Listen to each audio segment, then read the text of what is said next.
السلام علیکم ناظرین، یہ ایک فاحشہ عورت کا گھر ہے، اس کو بہت جگہ سے راشن آتا ہے۔ یہ ویڈیو ضرور سنیں اور اپنے دوستوں کو بھی شیئر کریں۔ راشن کی تقسیم کا سلسلہ شروع تھا۔ ایک پرانے مکان پر نظر پڑی، اس کا دروازہ کھٹکھٹانا ہی چاہا تھا کہ ساتھ میں آئے محلے کے ایک فرد نے منع کر دیا۔ پوچھنے پر وہ کہنے لگا، صاحب رہنے دیں، یہ ایک فاحشہ عورت کا گھر ہے، اس کو بہت جگہ سے راشن آتا ہے۔ یہ بات سن کر مجھے یقین ہو گیا کہ محلے میں سے کسی نے بھی اس کو راشن فراہم نہیں کیا ہوگا۔ جیسے تیسے میں نے اس سے بحث کر کے دروازے پر دستک دی۔ اندر سے دھیمی سی آواز آئی، کون؟ میں نے بتایا کہ راشن سپلائی کر رہے ہیں، آپ لینا پسند کریں گی؟ تو انتہائی غمگین سی آواز آئی کہ آپ واپس چلے جائیں، پہلے ہی اس محلے میں لوگ ہمیں جینے نہیں دیتے، ہم گزارا کر لیں گے، آپ کی مہربانی، آپ محلے کے شرفا میں تقسیم کر دیں۔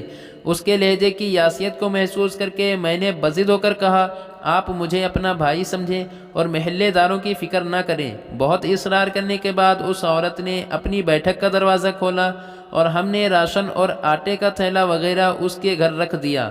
وہ عورت خود پردے میں آئی اور شکریہ ادا کرنے لگی، لیکن دل مطمئن نہیں تھا کیونکہ وہ با پردہ عورت لگ رہی تھی۔ محلے کا ایک فرد بھی میرے ساتھ تھا جو بار بار مجھے چلنے کے لیے کہہ رہا تھا۔ اس فرد کی باتوں کو نظر انداز کر کے میں نے جو تو ہمت کی اور اس عورت سے پوچھ لیا کہ بہن، آپ نے ایسا کیوں کہا کہ آپ کے گھر میں راشن موجود ہے؟ کہنے لگی، بھائی گھر میں آلو پڑے ہیں جو پچھلے ایک ہفتے سے بنا کے کھا رہے ہیں، محلے میں سے کسی نے خبر تک نہ لی، عورتیں میرے گھر نہیں آتی۔ اب میں نے پوچھا، ایسا کیوں ہے میری بہن؟ وہ بے کس عورت آنکھوں میں آنسو لیے بولی، میرے خاوند کو وفات پائے 2 سال کا عرصہ ہو گیا ہے۔ اس وقت بہت حالات اچھے تھے، میرے 2 بچے ہیں، کچھ وقت ٹھیک گزرا، میرے والد میرے لیے جتنا کر سکتے تھے کرتے رہے، ان کی وفات کے بعد حالات خراب ہونا شروع ہو گئے، بچوں کا اور گھر کا نظام مشکل ہو گیا۔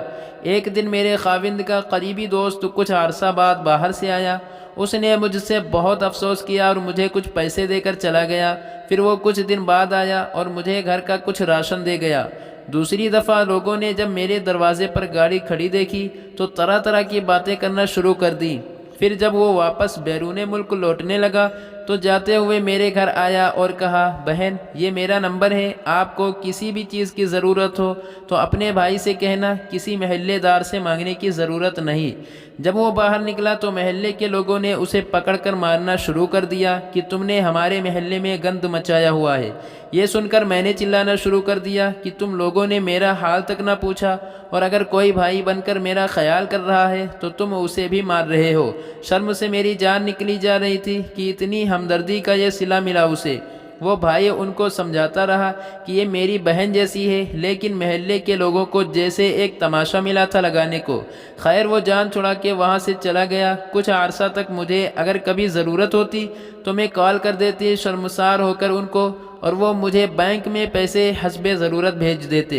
پچھلے 2 ماہ سے ان کو کال نہیں کی، اور پھر یہ کورونا وائرس کا مسئلہ ہو گیا تو سنا کہ ان بھائی کے ملک کے حالات زیادہ خراب ہیں۔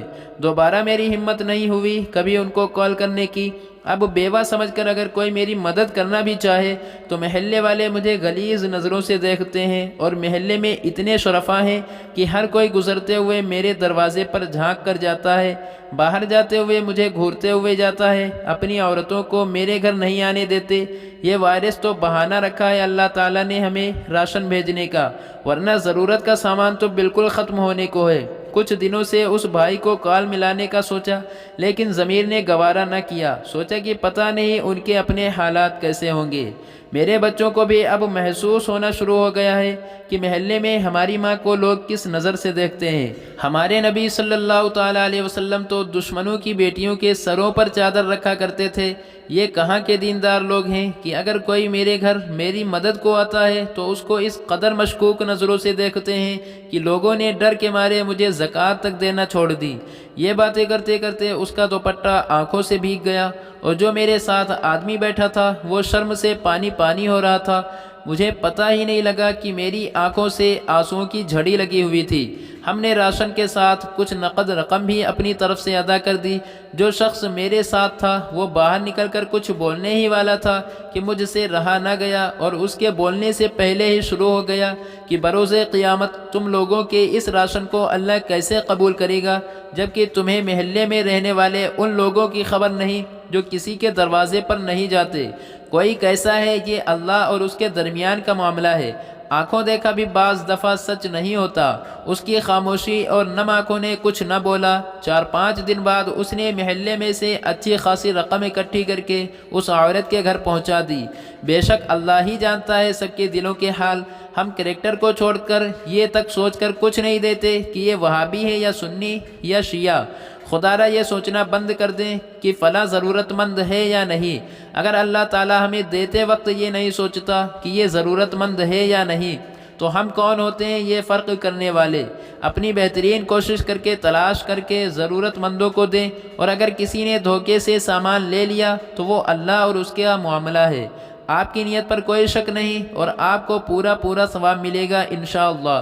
اور آخری بات، خدا را دل نرم کیجئے اور اپنے ارد گرد موجود ضرورت مندوں کا خیال رکھیں۔ اس وقت کا انتظار نہ کریں کہ جب کوئی عورت بچوں کی بھوک سے مجبور ہو کر گھر کی دہلیز سے باہر نکل کر ہاتھ پھیلائے، اور پھر معاشرے میں موجود ہمارے جیسے بھیڑیے فقط چند نوالوں کی خاطر اس سے اس کا سب کچھ چھین لے۔ اگر آپ کو ہماری یہ ویڈیو پسند آئی ہو تو ویڈیو کو لائک کیجئے اور اپنے دوستوں میں ثواب کی نیت سے شیئر کیجئے، اور چینل پر نئے ہو تو چینل کو بھی سبسکرائب کیجئے۔ جزاک اللہ۔